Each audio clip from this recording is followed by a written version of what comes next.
Salut Stéphane, comment vas-tu? Salut Nico, et toi, comment tu vas en Belgique? Ça va bien, ça va bien. Écoute, il fait beau, les oiseaux chantent, même s'il fait encore un petit peu froid, donc tout se passe bien.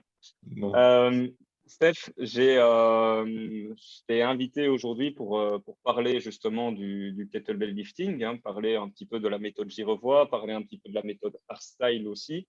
C'est deux méthodes qui se distinguent en fait entre elles. Il y a souvent eu des débats. Est-ce que l'un travaille plus la puissance que l'autre? Est-ce que l'un est plus endurant que l'autre? On y viendra, mais c'est histoire de remettre un petit peu certaines choses en place, comprendre un petit peu d'où ça vient par rapport aux connaissances historiques que l'on a et en discuter et c'est avoir notre point de vue, tout en, je le précise, tout en ne taillant pas l'une ou l'autre méthode, sachant qu'il faut remettre les choses dans leur contexte. Nous, on a travaillé sur les deux. J'avais été formé par un formateur chez Agatsu qui est typiquement Ouais, type je le connais. hardstyle. Moi Et aussi, toi, je pense que, ben j'ai voilà, commencé en Belgique avec celui qui a écrit le livre avec avec Jérôme Le Banner, Jérôme Le Banner, il j'ai s'appelle oublié. Daniel, je me rappelle plus de son nom de famille, et qui était Ouais, formé par Pavel. Moi, j'ai commencé par ça aussi en 2007, hein. Donc, moi, je pense qu'à l'époque, on a tous commencé par ça parce que le kettlebell sport, il n'était pas encore répandu, quoi. ouais, c'était, en fait, c'est ça, et c'est ça qui est dingue. On va avoir l'occasion d'en reparler un petit peu, mais avant toute chose, faut juste, pour les personnes qui nous écoutent, remettre les choses dans leur contexte. Qu'est-ce que c'est le Girevoix Sport et qu'est-ce que c'est le hardstyle? Comment on peut les distinguer de manière très brute? Alors, moi, j'ai pas de grandes connaissances notamment en Strong First, parce que moi, ce que j'ai connu, c'est le RKC, donc c'était l'origine, d'accord, qui a été créé par Pavel Ouais, Tatsoulin aux États-Unis avec son associé, que j'ai bouffé le nom, parce que moi, j'ai des problèmes avec les noms. Donc, ils ont moi, créé c'est un ça, Américain. ouais, ils ont créé ça, je crois, en 2009, puisque que je dise pas de bêtises. Non, en 99, qu'est-ce que je dis? En 99, puisque Fedorenko, lui, il est arrivé juste un an après aux États-Unis. Donc, ils ont créé ce concept. Alors, moi, j'ai quelques infos, en fait, parce que j'ai un très bon ami à Pavel qui m'a donné quelques infos, et pas du tout négatives, hein, qui m'a dit qu'en fait, que Pavel, c'est quelqu'un d'extrêmement intelligent. Euh, qu'il trouvait plein de bienfaits en fait à l'utilisation des kettlebells et que lui, son objectif, c'était absolument d'intégrer les forces armées. Voilà. Donc lui, ce qu'il voulait, c'était intégrer les forces spéciales, etc. aux États-Unis. Il y est arrivé, parce que je crois qu'il a travaillé avec les SWAT aux États-Unis. Bon, Mhm. après, moi, ce que je veux qu'on mette en avant, c'est-à-dire qu'il y a un aspect commercial autour de. Donc, RKC, en fait, c'était anciennement Strong First et après, c'est devenu Strong First parce il s'est séparé de son associé et donc après, il a créé Strong First. D'accord. Donc, Strong First, c'est plus 100% de kettlebell comme le RKC. Je crois que c'est 30% de kettlebell, hein, parce qu'après, il y a du soulevé de terre, il y a de la gymnastique, je crois, il y a plein de trucs. Voilà, il fallait remettre les choses dans le contexte. Voilà, donc Ça s'est développé en fait, hein. Il a c'est- lié un peu ouais, les domaines powerlifting et ouais. reprise les techniques Donc, possibles. l'appellation Strong First, pour ce qui est powerlifting et tout ça, bon, bah, ça colle parfaitement. Tu vois ce que je veux dire? Après, la dénomination hard style, ça vient d'eux aussi, mais ça a été une appellation qui a été donnée quand comment il s'appelle, Valérie Fedorenko est arrivé et il fallait dissocier le style de Valérie du style de Pavel. Et donc, eux, ils ont dit que c'était du hard style et que le kettlebell sport, en fait, le Girois sport, c'était du soft style. Alors bon, soft style, quand Valérie Fedorenko est arrivé, il a bricolé une kettlebell de 60 kilos et je crois qu'il a commencé tout de suite à faire 40 reps du bras droit, 40 reps du bras gauche. À l'époque, il faisait mon poids, hein, il faisait 75 kilos. Et après, Pas très soft.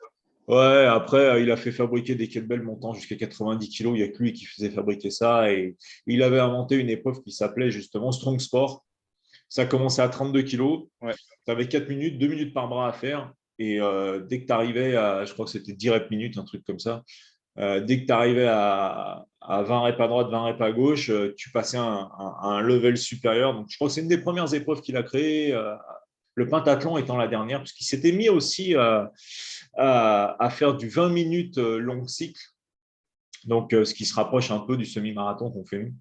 Et après, il a créé le pentathlon et le succès du pentathlon, voilà, pentathlon. Mais c'est en soulevant des charges extrêmement lourdes hein, que Valérie il s'est fait connaître et en faisant des trucs comme il a fait 2 heures de push press à 16 kilos, je me rappelle, c'était pour un événement de l'armée américaine. Enfin, il a fait pas mal de trucs comme ça. Donc, si tu veux, les, les termes employés, il faut bien se dire, et que les gens ils comprennent, c'est des termes commerciaux. C'est des termes qui permettent de vendre, de dire hard, strong, ça vend. Ce sont des mots qui vendent. Voilà, c'est tout. Donc, voilà, c'était juste pour faire une petite parenthèse concernant les Alors, je t'interromps un petit peu parce qu'on a peut-être des personnes qui se disent, mais c'est qui ce Valérie Fedorenko? Est-ce qu'on sait juste, bon, moi je sais qui c'est évidemment, mais est-ce qu'on sait juste dire un petit peu qui ça représente parce que c'est quand même une grosse icône dans l'histoire de la kettlebell. Valérie Fedorenko, c'est le premier champion du monde de l'histoire. C'est-à-dire que les premiers championnats du monde officiels, hein, kettlebell sport, parce qu'avant, voilà, c'était la Russie, point barre, hein, ça ne sortait pas de là-bas. D'accord. Donc, les premiers championnats du monde de l'histoire avec les règles codifiées, avec la durée de 10 minutes terminée, 32 kilos pour les hommes, 16 kilos pour les femmes, c'était ça à l'époque, d'accord. Donc, c'était donc en biathlon, parce que lui, il a été champion du monde en biathlon au premier. Donc, c'est lui qui a fait 130 jerks à 2x32 et 180 snatch avec un seul changement de bras. D'accord. Donc, 90-90 pour un poids de corps de 75 kg. La vidéo est très facile à trouver sur les réseaux sociaux. On voit encore les shorts des années 80 et la dégaine des années 80. Et donc, lui, en fait, c'était le premier mec qui a été payé, d'accord, par l'État pour devenir athlète professionnel de kettlebell sport. Donc, ils étaient un petit groupe et c'est lui qui est ressorti champion du monde. Alors, je ne sais plus de quel pays il est en Russie. Je crois qu'il est d'Ouzbékistan. Je ne suis pas sûr. Je ne veux pas dire de côté. Mais je crois qu'il est d'Ouzbékistan, Valérie. Et donc, ce mec, après avoir été champion du monde, avoir réalisé son rêve, il avait un autre rêve, c'est d'aller aux États-Unis et de développer les kettlebells. Mais lui, c'est pas seulement un fanatique de kettlebell sport, c'est un fanatique de kettlebell en général. Ouais. Aujourd'hui, le projet qu'il a aujourd'hui, c'est de démontrer l'intérêt des kettlebells pour les routiers. Comment ils peuvent s'entraîner, comment ils peuvent maintenir une activation de fessiers, parce qu'ils sont vachement assis, travailler leurs cuisses, etc., grâce aux kettlebells alors qu'ils sont sur la route tout le temps. Voilà. C'est ce qu'il fait actuellement aujourd'hui. Il a fait beaucoup de réathlétisation, il a travaillé aussi pour des combattants du UFC. C'est un fanatique de kettlebell. Même s'il vient du kettlebell sport, lui, il a vraiment, de toute façon, il a été extrêmement intelligent, il a créé beaucoup de choses. Il a démocratisé le gyrois sport traditionnel qui était simplement le biathlon et long cycle. Lui, il a apporté le pentathlon, il a apporté plein de nouvelles épreuves. Et encore une fois, kettlebell sport, ce n'est pas seulement le traditionnel. C'est à partir du moment où tu as un nombre conséquent d'individus qui font la même épreuve avec des règles codifiées, c'est du sport. Donc, c'est du kettlebell sport. Tu peux en inventer, tu vois. Et lui, il a inventé plein de trucs. Et quand il a créé le pentathlon, c'était dans l'objectif de faire venir les crossfitters. Et ça a cartonné. Et ça cartonne encore. Puisque moi, il m'a fait l'honneur, en fait, de me donner l'épreuve pour l'IKMF pour qu'on puisse faire des championnats du monde. Parce qu'avant nous, ça n'existait pas, les championnats du monde de pentathlon. Et ben, grâce à lui, c'est pour ça d'ailleurs que je lui ai fait toute une page sur le site internet de l'IKMF, on a cette chance-là. Et tu as bien vu dans les championnats du monde, hein, le monde qu'il y avait, qui était. Donc, ouais, les catégories étaient relevées hein, en moins de 75, 75-85, plus de 85 kilos. Ça fait du bien. Franchement, ça fait du bien de voir qu'il y a autant de monde. Et encore, on n'avait pas toute l'Angleterre qui était là. Quoi, tu vois. Ouais, parce que l'Angleterre, on sait que les Anglais sont fanatiques de pentathlon aussi. Ouais, ils ont des sacrés athlètes à ce niveau-là aussi. Donc, ça, déjà, juste pour résumer un petit peu, donc ça boucle la parenthèse pour savoir qui était Valérie Fedorenko par rapport à l'histoire de Pavel aussi. Juste préciser, comme tu l'as dit, j'y revois sport au départ, c'est ce qu'on appelle du long cycle, c'est la méthode traditionnelle et du biathlon, et le kettlebell sport, parce que je sais qu'il y a des puristes, kettlebell sport, ça englobe plus que ça en fait. Ouais, ça englobe toutes les épreuves qui existent, ouais. Voilà. Voilà, c'est ça. Sachant que le C'est bien. marathon a toujours existé, mais n'était pas reconnu avant la création.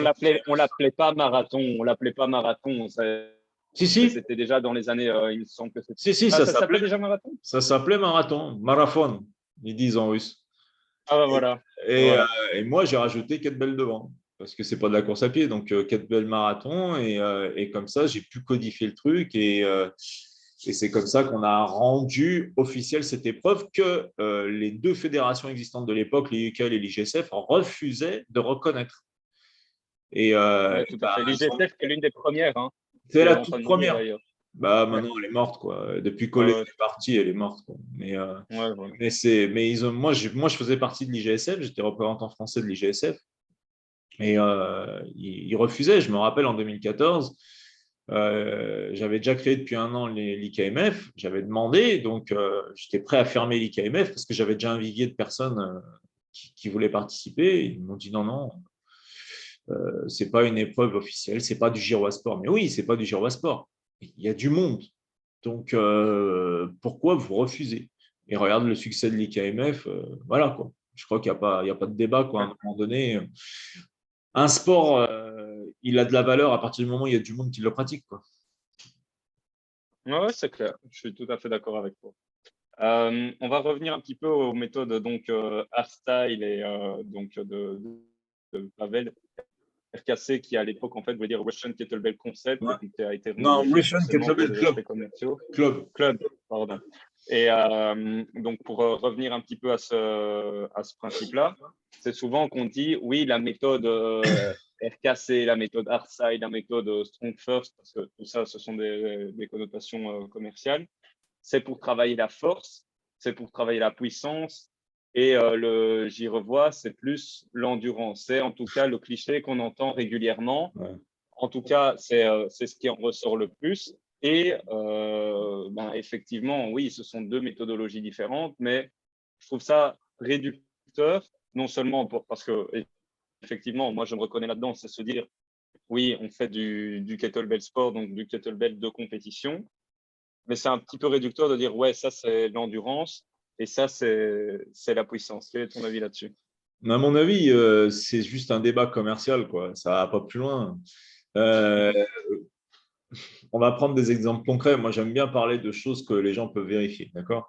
Ouais. Moi, ça fait 15 ans maintenant que je lève des kettlebells, d'accord? J'ai commencé, je faisais 63 kilos. Aujourd'hui, malheureusement, j'en fais 75, 800 ce matin. Il faut que je maigrisse pour le championnat de France. Et Ouais, c'est dans 2 semaines, à l'heure où on discute ici, je crois que c'est dans 2 semaines, un truc ouais, comme c'est ça, ça. les championnats de France. Et Ouais. donc, moi, voilà, je venais de la boxe. Je boxais en super léger. Donc, je faisais 63,5 kg quand j'ai commencé. À l'époque, quand j'ai commencé, très peu de temps après, je faisais des Turkish Get-Up à 40 kilos. Et j'avais même une kettlebell de 45. J'ai même fait un Turkish Get-Up à 45, mais je ne l'ai pas en vidéo. Par contre, à 40 kilos, vous la trouvez facilement, la vidéo, si vous remontez dans mes Mhm. vidéos. Enfin voilà, des vues de 1000 à 40 kilos, j'en faisais aussi, des bottom-up press. Ouais. Enfin, voilà, pour mon petit gabarit, je veux dire, je prenais des charges qui, apparemment, ça impressionne certains. Je ne vois pas du tout ce qui est impressionnant à ça. J'ai appris très, très vite leur technique. D'ailleurs, la première formation que j'ai faite, Daniel, il m'a dit, mais tu sais tout faire. J'avais juste regardé des vidéos, quoi. En kettlebell sport, par contre, ça n'a pas été la même, hein. Quand je suis arrivé pour la première fois en formation, on ne m'a pas dit, tu sais tout faire. Euh, Avec Collet, hein, tu l'as fait, toi. Moi, j'ai commencé. Non, non, non. Le tout premier, c'est Vasily Ginko qui m'a formé à l'IUKL. D'accord. Ouais. Là, c'est une vraie formation que j'ai eue avec un diplôme officiel fédéral de l'IUKL. Donc, j'ai le level 2. J'ai passé, on a fait 24 heures sur 2 jours de formation kettlebell théorique et pratique. Donc Ouais, il là, y a le diplôme dans ta salle. ouais, Enfin, le ouais, certificat. ouais. Donc là, ça, c'est la vraie, vraie formation hyper complète que j'ai eue. Mais voilà, pour dire, donc voilà, je faisais ça. Et bon, et quand je regarde, encore aujourd'hui, j'ai eu le débat avec un mec qui me disait qu'il faisait des swings à 40 kilos, donc lui, c'était de la force. Donc moi, j'ai demandé à Thomas Bartomov, un de mes athlètes, de me bricoler une machine parce que pour pouvoir mettre des disques dessus et faire des swings à 100 kilos. On te Donc, le voit d'ailleurs sur Instagram en train de le faire, sur YouTube, ouais. etc. Et vous pouvez trouver ma vidéo sur YouTube, hein. Je suis même monté jusqu'à 110 kilos. Je ne peux pas plus parce qu'après, les disques ne rentrent pas en fait, sur la machine. Mais j'ai fait 30 swings à 100 kilos. D'accord? Ce qui a rien d'exceptionnel dans notre sport. Dans notre sport, on ne va pas dire que c'est normal, mais ce n'est pas fou, fou, fou, quoi. D'accord? Pour un athlète international, c'est loin d'être fou, fou. D'accord? Et ben, cet individu, que je ne citerai pas le nom, lui me dit en fait qu'à 48 kilos, il fait de la force et pas moi. Donc, moi, il faut à ce moment-là me donner la définition de la force. Moi, je pensais que la force était soulever plus lourd. Si lui, par sa méthode, il fait de la force à 48 kilos, que je peux lever un bras avec des swings hauteur ceinture, hein, et que moi, quand je fais 30 swings à 100 kilos, ce n'est pas de la force. Donc, si tu veux, il y a comment dire, il y a un état d'esprit ultra fermé. Les gens, ils ont des œillères parce que malheureusement, il y a un concept commercial qui est extrêmement bien ficelé.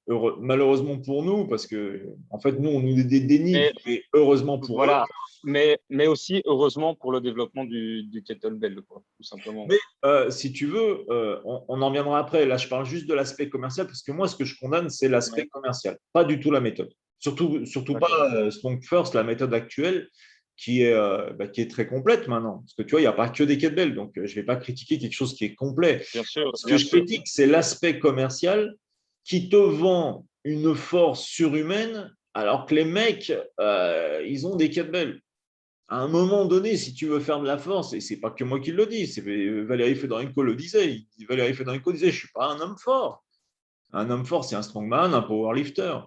Oui, j'ai de la force, mais je suis pas un homme fort. Si tu veux faire de la force, fais de la force athlétique ou fais du strongman, mais ne vends pas de la force pure avec des kettlebells.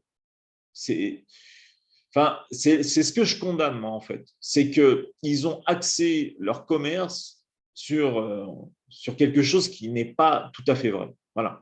Alors là où ils sont forts, c'est en strict press. Il n'y a pas de problème. En strict press, ils font des trucs super sympas, machin et tout. Mais tu prends n'importe quel powerlifter, il va te lever des kettlebells de fou furieux. Il n'a pas besoin de s'entraîner chez Strong First. Tu vois. Donc, moi, c'est cet aspect commercial. Après, la méthode en elle-même, maintenant qu'il y a du soulevé de terre, qu'il y a de la gymnastique, c'est super complet. Mais concernant les kettlebells, c'est 30% du travail. Il n'y a que 30% du job. Voilà. Donc, si tu veux, moi, c'est toujours l'aspect commercial, comment c'est vendu. Et dans tous les commerces, il y a une part de mensonge parce qu'il faut surenchérir le chose pour mieux vendre. Mais ça, c'est valable dans tous les domaines, hein. Alors que nous, la différence, c'est pas du commerce, c'est un sport fédéral. Mhm. Donc, c'est pas compliqué. À partir du moment où c'est un sport, tu juges les choses sur les résultats. Le mec, s'il a fait 1200 reps à 24 kilos sur une heure, tu le vérifies, c'est vrai, il a fait 1200 reps, il n'y a pas de débat, quoi. Voilà, c'est tout. Ouais, tout à fait.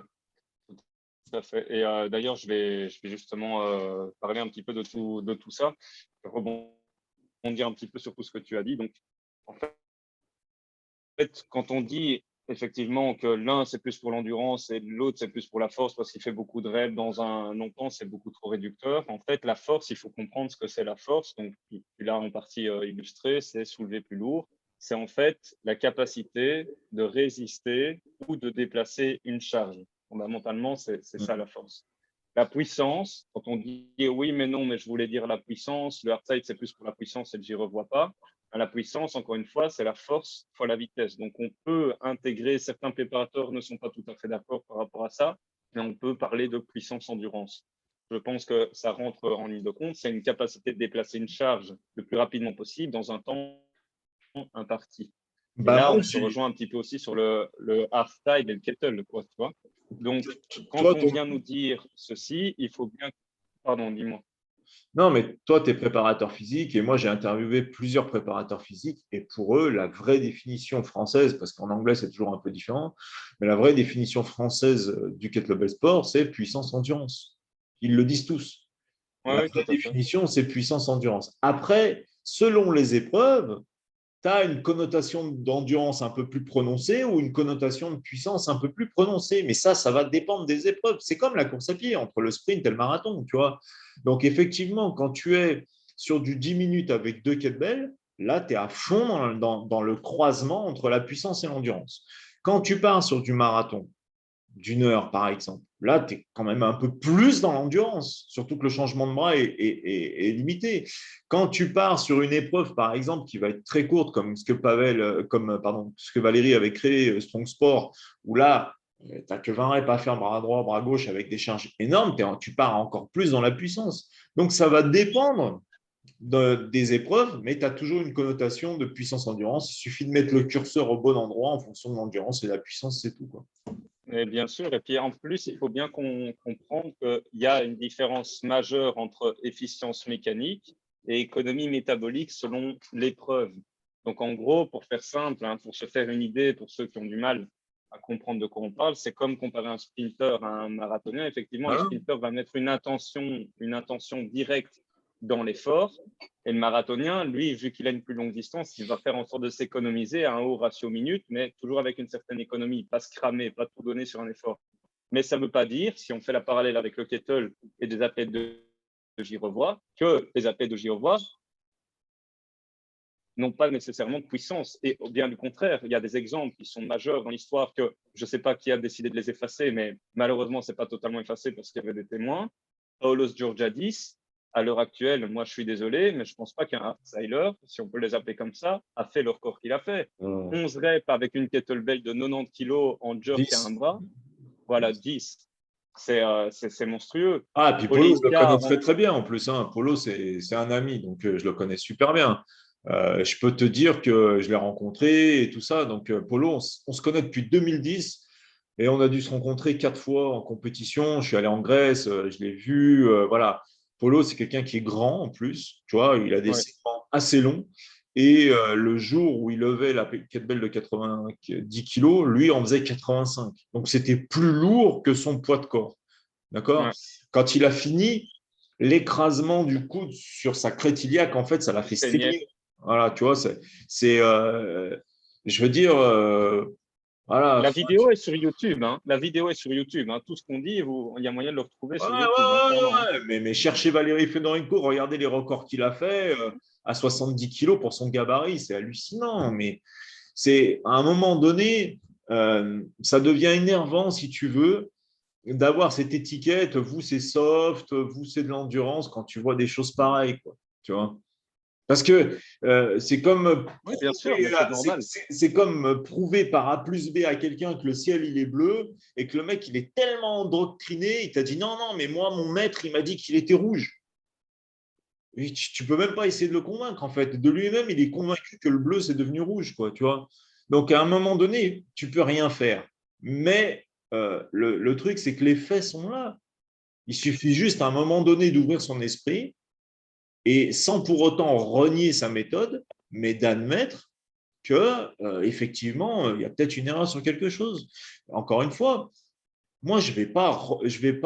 C'est pas parce que je suis fanatique de kettlebell sport que je vais pas reconnaître certaines choses qui peuvent manquer, que je vais pas reconnaître qu'il y a des bonnes choses chez Strongfirst et même chez RKZ, parce que j'ai commencé par ça et j'adorais ça, tu vois. Mais à un moment donné, il faut quand même arrêter d'être dans ce tunnel, tu vois, la tête dans le guidon. Et il faut réfléchir par soi-même, quoi. Il y a plein d'autres aspects que j'ai envie d'aborder. Donc, notamment, ben voilà, on donnait l'exemple de Paolo Georgiadis, qui a moyen de retrouver, mais il y a une histoire, notamment avec Ole Ilka, quand son first était en Italie, il me semble. C'est nous la raconter, c'est là parce qu'elle a été effacée, en fait, un des tableaux. Hein. Elle a été effacée, les gens ne sont pas au courant. Tu peux trouver la vidéo. En fait, si tu veux, Ole, qui est quelqu'un d'extrêmement intelligent et qui jamais il est. Très grand athlète aussi. Ouais, très grand athlète. C'est Un des meilleurs du monde pour moi. Et voilà, moi je lui dois tout à ce mec. Hein. C'est lui qui m'a donné la passion, tu vois. Et ben, ils ont décidé, parce que Strongfirst c'était assez important en Italie, de faire une compétition amicale. Donc, Olé a dit, bah, écoutez, on fait quelque chose sur de la courte durée. Donc, vu que tous les deux font du snatch, parce que son first ne fait pas de jerk correctement, tu vois, donc le snatch, c'est un mouvement, on va faire 3 minutes de snatch. Sauf que Olé, bah, il a pris 40 kilos, il a fait un score de fou furieux et personne n'a pu le prendre. Et tous les mecs du kettlebell sport qui étaient là ont explosé les mecs hardstyle. tu vois. Mais encore une fois, il y a aussi une vidéo qui tourne aussi comparatif hardstyle. Ouais, ouais, Tu ouais. vois. Le truc, c'est que nous, on a la capacité d'avoir une contraction-décontraction musculaire ultra rapide. C'est pour ça qu'on peut enchaîner beaucoup de répétitions. Et ça c'est une capacité physique que n'importe quel athlète de haut niveau doit posséder. Eux, ils sont systématiquement dans la contraction musculaire avec ce hip là. Rigide. Ils poussent comme ça, comme des malades, ils envoient le bassin en avant, ce qui ne sert strictement à rien au passage. Mais donc, si tu veux, pour décontracter le muscle après rapidement, c'est compliqué. Et ça, lorsque tu dois envoyer un volume de répétition rapide, eh ben, c'est très dur. Et si tu veux développer de la puissance avec les kettlebells, il faut soit lever lourd, soit aller très vite avec des charges moyennes ou légères. Parce qu'en allant très vite, tu fais de la grosse congestion musculaire. Il ne faut pas oublier que c'est des watts qu'on déplace sur du snatch. D'accord. On n'est pas en train de faire de la force pure. Donc, si tu veux faire des watts, il faut aller vite. C'est comme le rameur, le vélo, l'aviron, si tu veux, la même chose. Donc, automatiquement, quand tu as cette capacité d'avoir une contraction musculaire et une décontraction musculaire ultra rapide, tu développes de la puissance. C'est tout. Tu vas plus vite, tu es plus fort. Et ça, il faut avoir une technique bien adaptée. Alors, bien entendu, la technique que tu vas utiliser sur un sprint ne sera pas la même que la technique que tu vas utiliser sur un marathon. Et c'est ce qui fait la puissance du kettlebell sport. C'est que nous, on a un panel technique ultra complet. Et que Hardstyle, eux, ils se résument à une seule technique et ils en font. J'allais y venir. J'allais justement y venir. Et avant ça, je voulais juste rebondir par rapport à à ce qu'on avait dit bien précédemment, que j'avais pas encore eu l'occasion de le placer, c'est qu'on parlait notamment sur le strict press, le hardstyle est nécessairement fort, etc., etc. Mais en fait, ce qu'il faut prendre en compte, c'est qu'il y a aussi la notion de spécialisation. Quand je parle de notion de spécialisation, c'est pas le fait de se rapprocher d'un mouvement sportif, ça n'a rien à voir avec ça, mais c'est simplement, si tu veux être fort au squat, fais du squat. Ah ouais. Si tu veux être fort au jerk, fais du jerk. Si tu veux être fort en strict press, fais du strict press. On a mis la parallèle avec un athlète de powerlifting qui fait du strict press. J'ai eu l'occasion de discuter un peu avec Lucas Cosco qui s'est testé au kettle, mais même là, il disait, moi, je suis très fort au développé couché. Je n'aurais pu te dire exactement combien il soulève. Je me demande si c'est pas 140. Il avait fait champion d'Europe en 2018, tu te rappelles, on a fait un podcast avec lui. Il a dernièrement fait un squat à 215 et un deadlift à 230, 235. Mais le gars fait moins de 66 kg de poids de corps, mais quand il a eu une kettle de 28 kg pour du strict press, il a dit putain, je t'ai perdu. Mais oui, mais il le fait jamais.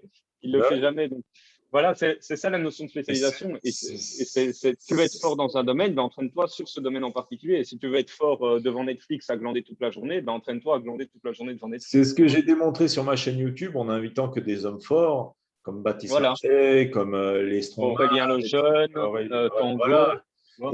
Et j'ai démontré en fait que les kettlebells, c'est quelque chose de très particulier, de très spécifique et que tu peux être très fort dans ton domaine. Tu vas galérer comme le premier venu. Parce que déjà, c'est un outil qui est pas équilibré. Avant d'avoir l'équilibre sur l'outil, il faut déjà une certaine prise en main technique. Et les strongman, ce qui a été dur pour eux, c'est ça en fait. C'est-à-dire qu'ils levaient comme une dumbbell et ils prenaient la kettlebell sur la tronche à plusieurs reprises jusqu'à ce qu'ils arrivent à trouver vraiment la position de la main et qu'ils arrivent à faire des trucs. Et regardez les vidéos sur ma chaîne, vous verrez bien, ça parle d'elle-même. Et Ils avaient du mal à verrouiller en plus. Hein. Ils avaient vraiment du mal à verrouiller. pourtant j'ai pris les hommes les plus forts de France. Donc, en France, je ne peux pas trouver mieux quoi, à un moment donné. Tu vois, un mec comme Baptiste Marchais, ce qu'il fait au développé couché, maintenant il s'entraîne en plus sur des compétitions de strict curl. Tu Ouais, vois. biceps. Il a une force démoniaque. Quand il est arrivé chez moi, j'ai cru qu'il passait pas la porte. Tu vois.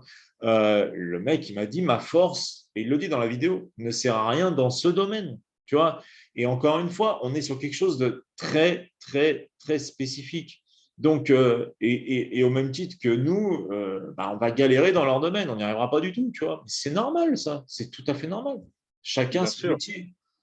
Bien sûr, c'est tout à fait ça. Et maintenant, pour rebondir par rapport à la méthode qu'on apprend, c'est là en fait où moi il y a eu le bac qui blesse. Alors je me permets de mettre ça en avant parce que là on a l'impression de tailler un petit peu le hardstyle, mais attention, il y a des côtés que j'ai appréciés dans le domaine du hardstyle. Donc sur la journée de niveau 1 que j'avais été voir, pas faire, parce qu'il y avait mon beau-frère qui le faisait. Donc, il y avait le test snatch sur 5 minutes. Il y avait notamment l'apprentissage, la méthode de Vassalva, on dit pression intrathoracique au niveau respiratoire, etc. Ça, je trouvais que c'était très bien, notamment sur le Ouais, c'est très deadlift, bien sur les ça. tractions, etc. Non, non, c'est clair. Hein. Là-dessus, il n'y a rien à dire. Il y a des très bonnes Ouais, non, mais méthodologies. ils ont plein de bons trucs. Hein. Moi, ce que je critique, c'est uniquement l'aspect commercial. C'est comment c'est Et vendu. voilà, Voilà. et c'est ça. Et il y a un autre aspect qui m'a quand même dérangé, c'est que quand je suis arrivé là-bas, bon, c'était des amis qui sont certifiés Strong First, des collègues de travail, donc je ne vais pas tailler du sucre là-dessus parce qu'en plus, c'est des coachs très compétents. Mais ils sont arrivés en rigolant en me disant, ouais, mais chez nous, c'est avec notre méthode, hein, pas la tienne, hein, pour le snatch. Mais le truc, c'est que, tu sais, il y a ce principe de répétition sans répétition. En fait, il faut comprendre que quand tu fais un mouvement, même s'il a l'air parfaitement identique par rapport au précédent, il ne sera jamais totalement le même, ce qui crée en fait des adaptations forcément incroyables d'un point de vue tissulaire, etc., etc. Et, euh, et en fait, ben, c'est que ça peut amener à deux choses. Soit risque de blessure, soit au contraire une formidable capacité d'adaptation qui te rendra beaucoup plus fort. Et le problème, quand on reste dans le même schéma moteur ou qu'on veut s'ancrer sur le même schéma moteur, c'est-à-dire chez eux, quand tu veux faire un snatch, c'est une génuflexion. Déjà, je ne comprends pas le principe de vouloir fléchir les genoux parce que le kettle, c'est un mouvement de balistique à la base et de mouvement de hanche et pas de génuflexion.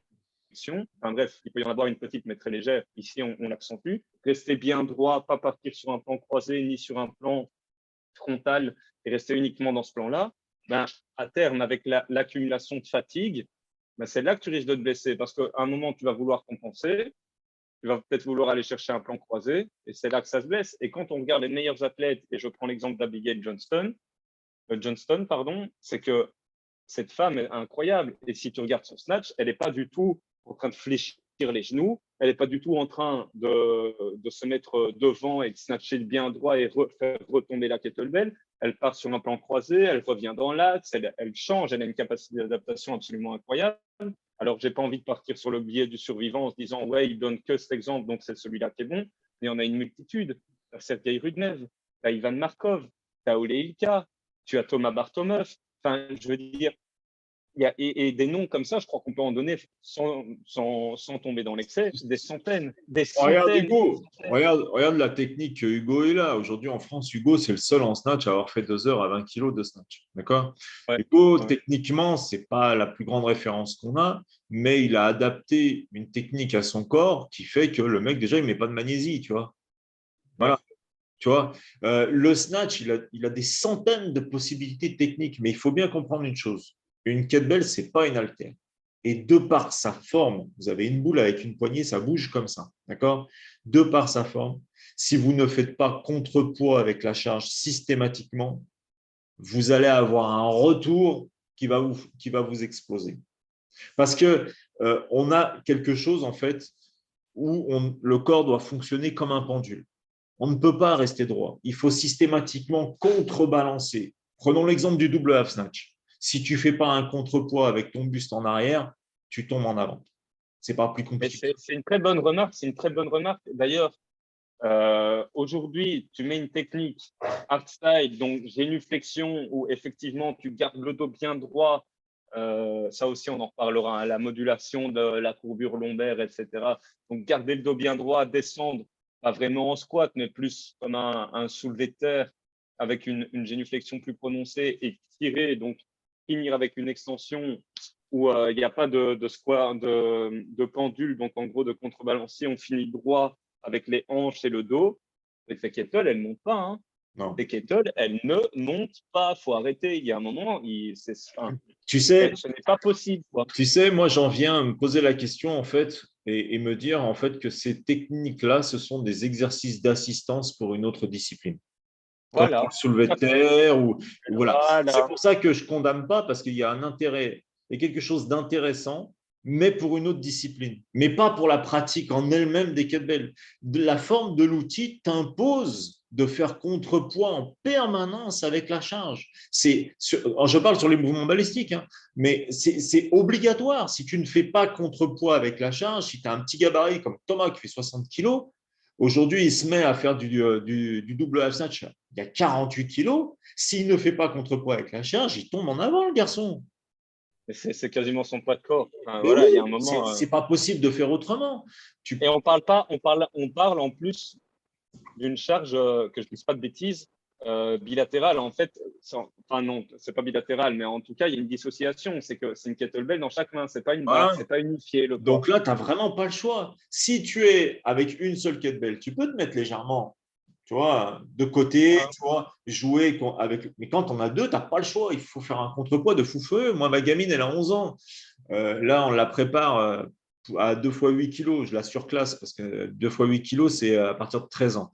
Là, je la surclasse pour les championnats de France. Hier, elle m'a fait 35 reps. Tu vois la gamine, elle a tout de suite compris qu'il fallait faire un contrepoids de malade, revenir sous la bien chaîne, sûr, glisser, elle fait une vague. bien sûr. Si je lui demande de rester droite, elle ne les monte pas. Ce n'est pas possible. L'outil, de par sa forme, impose ça. Donc moi, j'en viens à me poser des questions et à me dire qu'en fait, leur technique, ce sont des exercices d'assistance en vue d'une autre discipline. Et là, par contre, je suis totalement d'accord. Et je trouve ça intéressant. Au même titre que le Turkish Get Up, ils en font toute une apologie. Dans un conditionnement physique général, franchement, je ne vois pas l'intérêt. Alors, si tu me le Ouais, mets je vais dans un juste, alors, conditionnement physique spécifique, je suis d'accord. je t'interromps très vite là-dessus parce que s'il y a des crossfitters qui nous écoutent aujourd'hui, s'il vous plaît, ne soyez pas ce type de coach crossfit qui met du Turkish Get Up dans un WOD for Time. Voilà, amen, c'est tout ce que j'ai à dire. Je comprends pas le procédé, quoi. Je Moi ne non plus, comprends je pas. pige pas. Après, tu fais ce que tu veux. Si tu as envie de mettre du Turkish Get Up, ou si tu as envie de mettre un lancer de cailloux, lancer une balle de tennis contre le mur dans un circuit, bon, bah écoute, tu fais ce que tu veux, hein. Mais Après, le Turkish Get Up, en fait, j'y vois un intérêt dans le développement éventuellement de la mobilité, comme le bien sûr, windmill, parce que voilà, voilà. la mobilité, c'est un coup de la souplesse, du contrôle moteur, de la force. À ce moment-là, je le comprends, tu vois. Là, oui. Et dans un cas, par exemple, comme un sport comme le jiu-jitsu brésilien, là, il a tout son intérêt. Je suis d'accord, tu vois. Mais Ouais, me faire du Turkish Get Up pour me dire de faire du Turkish Get Up, je ne vois pas l'intérêt. C'est comme le vide-mille. Turkish Get Up et vide-mille, ce sont des exercices de démonstration du cirque à la base. Ce que les gens ne ouais, savent pas. Pavel, il a repris des exercices de démonstration du cirque. Il a simplifié tous les exercices du kettlebell sport. Parce que Pavel, ben, il a connu le kettlebell sport. Il faut savoir que Pavel, c'est un Biélorusse. Hein, d'accord? Ce n'est pas un Russe, hein, c'est un Biélorusse. ouais, non, là, déjà, tu remets les choses à leur place, quoi, tu vois. Je veux dire, Il a connu en fait le Girovasport. Sport. Et en Biélorussie, le marathon est extrêmement développé et aussi le Girovasport, mais la fédération de Girovasport a tardé à se créer, parce que moi j'y suis allé 4 fois en Biélorussie et la fédération de Girovasport, elle n'était pas encore très développée, tu vois. Mais il a connu ça. Alors après, ça aussi, tu vois, l'aspect commercial, il a été dit que soi-disant il était master of sport en biathlon, ce qui était totalement faux. Et c'est faux, archi faux. Il y a des il n'a livres, il y a jamais des été traces. master sport. Il n'a jamais Jamais de la été vie. master. Jamais de la vie. Ça n'empêche pas qu'il a d'autres qualités, notamment au niveau de la souplesse, parce qu'avant de créer RKC, il donnait des cours de yoga, de souplesse, il est extrêmement souple, il a énormément de connaissances sur la mobilité. Voilà. Mais voilà, moi, c'est cet aspect commercial qui m'énerve énormément. Il faut arrêter de raconter n'importe quoi, d'inventer des choses. Tu vois, Mark Glassman, quand il a créé le, CrossFit. le CrossFit, tu sais pourquoi il a appelé ça American Swing? Uniquement parce que Pavel, il a appelé ça Russian Swing. Ouais, tout à Mais fait. un swing, c'est Alors un qu'un swing. swing, c'est un swing. Voilà, exactement. Ben, j'en parle dans mon bouquin d'ailleurs. Hein. J'en parle dans mon bouquin. Je Et t'avais quoi, fait un je petit vais, te, passage je vais te là-dessus. créer le French Swing, moi, si tu veux. Voilà. Mais c'est vrai, c'est que, en fait, tout est basé sur l'aspect commercial. De même que quand j'ai dernièrement une cliente, une potentielle cliente d'ailleurs, qui me disait, moi, je veux pas me muscler, je veux m'affiner, raffermir la silhouette. Mais c'est la même Arrête de chose. bouffer. Mais mais c'est la même chose. Il faut rassurer les gens. C'est-à-dire qu'il y a un moment, OK, raffermir, ça sonne mieux dans l'oreille d'une femme, par exemple, mais raffermir, c'est se muscler. Ah C'est oui. affiner la silhouette, c'est se muscler. Il y a pas 40 000 termes à ce niveau-là. Et je pense qu'il y a quand même un travail de fond à faire à ce niveau-là aussi, parce que on se rend pas compte, mais ça pèse ensuite, tu vois, ça fait parfois passer un mauvais message. Donc, dans l'ensemble, est-ce que je suis content que la méthode Hardstyle existe? Oui, bien sûr, je suis content parce que ça fait connaître le kettle, mais ça fait Bien pas sûr. le Ah, kettle on sous va la pas lui enlever meilleure ça, des hein. manières, tu vois. On ne va pas lui enlever ça. Et après, encore une fois, les gens qui nous écoutent et qui font du hardstyle continuent à faire du hardstyle. Si Mais ça vous fait kiffer, allez-y, quoi, tu vois. mais ne vous laissez pas avoir par l'aspect commercial. Ça veut dire que si vous cautionnez la méthode parce qu'elle correspond à vos attentes, là, vous avez raison. Si vous Ouais, faites la absolument. méthode parce qu'on vous a vendu du rêve, là, il y a une erreur. Pourquoi se mettre pieds nus? Et pourquoi spécialement se mettre pieds nus? Explique-moi. Pourquoi il faut se mettre pieds nus pour faire leur méthode? Donc, ça veut dire que tu es dehors, tu es sur le goudron, tu dois te mettre pieds nus. Merde alors. Comment je fais pieds nus sur le goudron, c'est un peu chiant. Tu vois? Non, mais tu vois ce que je veux dire? C'est débile. Mais il faut arrêter les conneries. Je suis désolé, RKC au début, ils ne se mettaient pas pieds nus. Ils avaient tous des Converse pour avoir des chaussures plates. Tu vois? Il faut inventer un style, en fait.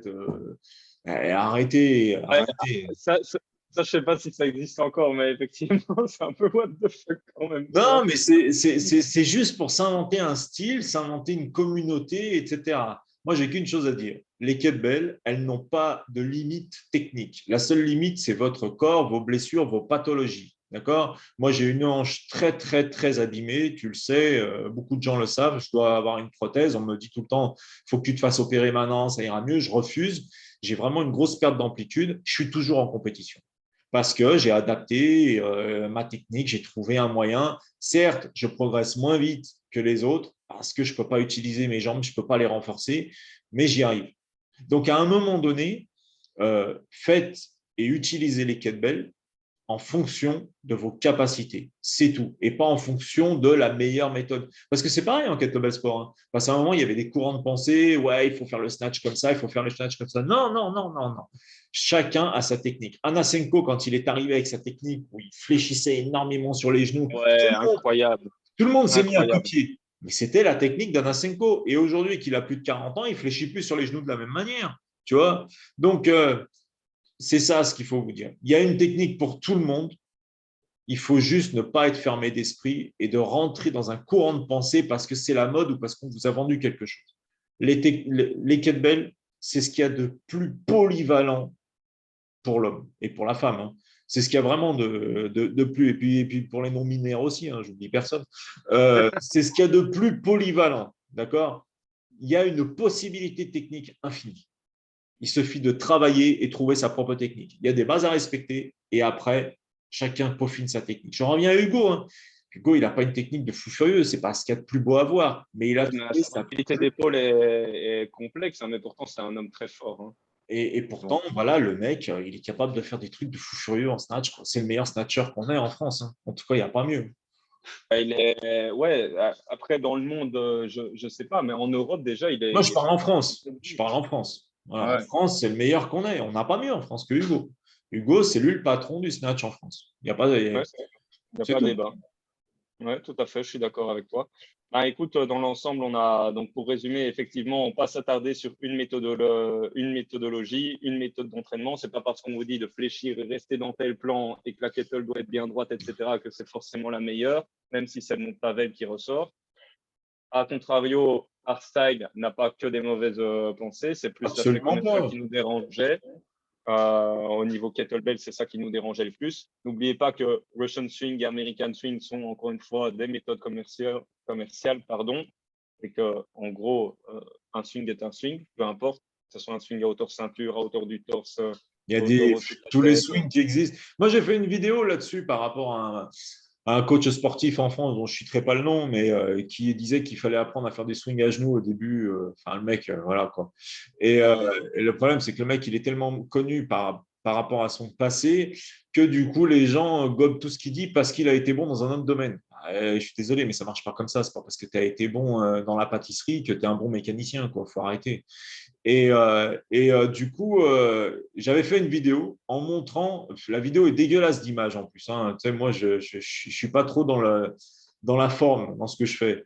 Ouais, ouais. Et j'avais montré tous les types de swing. Putain, la vidéo, elle a fait je ne sais pas combien de milliers de vues. Et à chaque fois, elle est remise sur son groupe. Du coup, j'ai été banni de son groupe. Je ne peux plus y avoir accès. Mais à chaque fois, elle est remise dessus dès qu'il parle du swing. Et, mais ouais, voilà, quoi. À un moment donné, il y a plein de variations. C'est comme les prises en main, il y en a plein. il y a une chose est sûre, et ça, c'est valable pour tout le monde, lorsque vous faites du snatch, ne faites pas redescendre la kettlebell en fluide. Parce que Ouais, c'est, tu sais, faire la moto comme ça, c'est comme vous poncez la main sur du papier de verre. Une kettlebell, elle doit tourner sur l'extérieur, on doit la récupérer. Sinon, vous vous arrachez les mains. Ça, c'est une valeur sûre et il ne faut pas le changer. Après, la manière dont vous la montez, il y a plein de variantes. Il y a plein de mais variantes. bien Selon sûr, comment mais tu bien sûr. positionnes ton épaule, voilà. Et puis même, pour travailler l'épaule, justement, tu peux changer les angles pour travailler un peu plus l'arrière ou le devant de l'épaule, tu vois. Mais il ne faut pas rester fermé d'esprit. Moi dans mes formations, c'est ce que j'explique aux gens. Je vous montre une base, laissez votre corps faire. Mhm. Tu sais, j'ai eu un mec en Suisse, là, sur une formation, il est handicapé des deux hanches. C'est-à-dire Ouais, qu'il marche, tu vois, comme ça, tu vois. Donc, il arrive à fléchir un peu sur l'avant et tout. Donc, les jerks, c'est pas possible. Hein, rétroversion, antéversion du bassin. ouais, Tout. ouais. Et ben, je suis arrivé à lui faire des snatchs. Il s'en sortait pas mal du tout, franchement. Il était super heureux à la fin, tu vois. Donc, tu Ouais, vois, parce que ça permet de redonner de la confiance, d'avoir de l'adhésion, et de se puis sentir parce que bien. il suffit de trouver l'angle. Tu sais, la Ouais, tout à biomécanique, fait. hein. Il suffit de Ouais, trouver le bon tout à angle. fait. Tout à fait, absolument. Moi, je suis entièrement d'accord. Et je terminerai aussi par un dernier petit point. Ivan Markov, Paulos Georgiadis, Ole Ilka, Valérie Fedorenko, ce sont Ça des grands champions. Sergei Rudnev, Anton Anasenko, Ivan Denisov, même si je sais que tu aimes un peu moins son style, par exemple. Non, mais Ivan Denisov, c'est une star, mais c'est un mec qui fait 110 kilos. Donc, Ouais. techniquement, même si sa technique, elle est propre à lui, il ne faut pas se référer à des gros gabarits si on veut regarder la technique. Il faut regarder les petits. Et Regardez. Denis Vasilev aussi, j'ai oublié. Ah, Denis, ouais. N'oubliez pas que ces gens-là n'ont pas gagné des titres avec une méthode hardstyle. Voilà, Ah, ouais, bah. c'est ce que j'ai à dire. Mais de toute manière, on pourrait inviter les gens du hardstyle et faire comme en Italie, mais ils ne le feraient pas en France. Je sais très bien. Ils savent très bien que. Voilà. Après, ce qui aurait été bien, c'est peut-être avoir des personnes du domaine hardstyle qui soient venues sur le podcast. Moi, j'ai pas réussi à en dénicher, mais je pense qu'on est toujours ouvert au débat. Moi, Faut le dire. Hein, je suis ouvert au débat ouais. et qu'on m'explique l'intérêt de certaines choses et je suis prêt à l'entendre.